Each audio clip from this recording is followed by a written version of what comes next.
Once again, I greet you from Penticton, British Columbia, Canada on this Monday, November the 2nd. Again, on Monday, I want to thank in advance my staff and my awesome volunteers for all the great work that we're going to accomplish together this week. Again, my wife Lisa and I, from the bottom of our hearts, we cannot do the work that we're doing here. And we're doing great work here. We are accomplishing so much during these days of COVID, but without your help, we would never, ever be able to accomplish these things. So again, thank you so much. And if anyone's out there and you need some help here locally, please get a hold of us. And if we can do it, we definitely will. So please reach out to us in any way for whatever you may need today. One thing in the Salvation Army that needs to be instilled, and sometimes taught, I think, these days, is that we need to love the lost. And there are so many lost amongst us, aren't there? And I want to talk about loving the lost today. Romans 9, 1-3 tells us, I tell the truth. My conscience also bearing me witness. I have great sorrow and continual grief in my heart. For I could wish that I myself were accursed from Christ for my brethren. Paul's feelings were, realistically so strong that he was not sure others would believe him. So he assured them that he was telling the truth, that he was not lying, that his conscience bore witness in the Spirit, and that he had great sorrow and continual grief. Can we say that ourselves? He had this in his heart, didn't he? And what was so important, the Jews' response to the gospel. He even was willing to exchange his salvation for theirs. Isn't that, it blows my mind.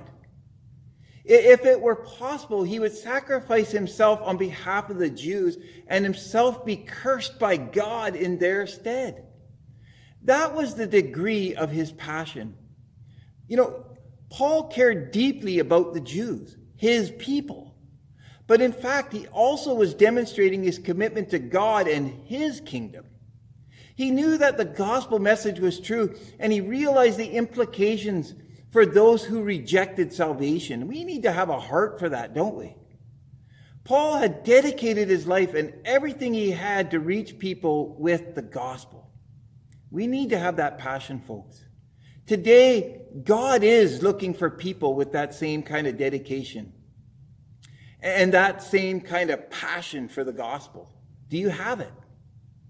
He looks for people whose hearts break at the thought of others going to hell without Jesus. And it actually brings tears to my eyes to think about that. People who are willing to sacrifice that others might be saved. And I want to give a shout out to everyone that has answered the call to Salvation Army officership, because you have done that. You're sacrificing yourself to bring others to the feet of Jesus. And I want to, from the bottom of my heart, thank you for that sacrifice that you've made. Right now, I want to ask everyone, though, to ask God to search your heart and give you a passion to reach the lost. Do you have that passion? Do you want that passion today? I want you to pray that you could dedicate your resources to spreading the gospel of Jesus Christ and make it your prayer to seek who? God first. Let's love the lost. But more importantly, let's save the lost. And I know that these devotions go around the world, and I'm just thanking God for that. And I want to tell you, send me your reports. Tell me about people meeting Jesus. It gives me great joy.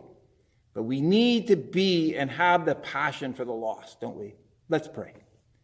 Father, I pray over the lost today.